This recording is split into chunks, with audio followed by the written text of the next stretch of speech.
Hello people, ఈరోజు mini వ్లాగ్లో గోంగూర chicken ఎలా చేయాలో చూసేద్దాం రండి. సో ఫస్ట్ మనం చికెన్ని బాగా ఫ్రెష్గా కడిగి అర స్పూన్ ఉప్పు, ఒక ఆనియన్ని కట్ చేసుకొని వేసుకోవాలి. దాని తర్వాత ఒక స్పూన్ అల్లం వెల్లుల్లి పేస్ట్, ఒక స్పూన్ పసుపు, ఒక స్పూన్ ఆయిల్ అయితే వేసుకొని బాగా మిక్స్ చేసుకొని మనము స్టవ్ ఆన్ చేసుకొని పెట్టుకోవాలి.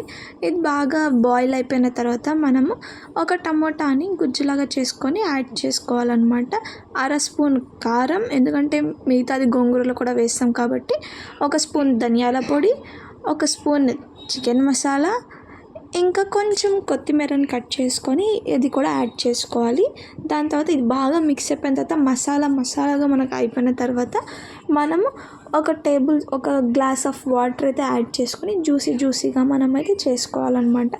ఇట్లా మనం వాటర్ యాడ్ చేసుకున్న తర్వాత కొంచెం సేపు మనం సిమ్లో పెట్టి పక్కన పెట్టాలి. ఇప్పుడు గోంగూర రెడీ చేసుకుందాం. ఒక 8-9 పచ్చిమిర్చి వేసుకొని 2 ఆనియన్స్ కట్ చేసుకొని వేసుకోవాలి. దాని తర్వాత 2 టమోటాలు కట్ చేసుకొని వేసుకోవాలి. ఒక స్పూన్ అల్లం వెల్లుల్లి పేస్ట్, ఒక స్పూన్ కారము, ఒక స్పూన్ ఉప్పు, ఒక స్పూన్ పసుపు వేసుకొని కొంచెం కొత్తిమీర వేసుకొని ఒక స్పూన్ ఆయిల్ వేసుకోవాలి.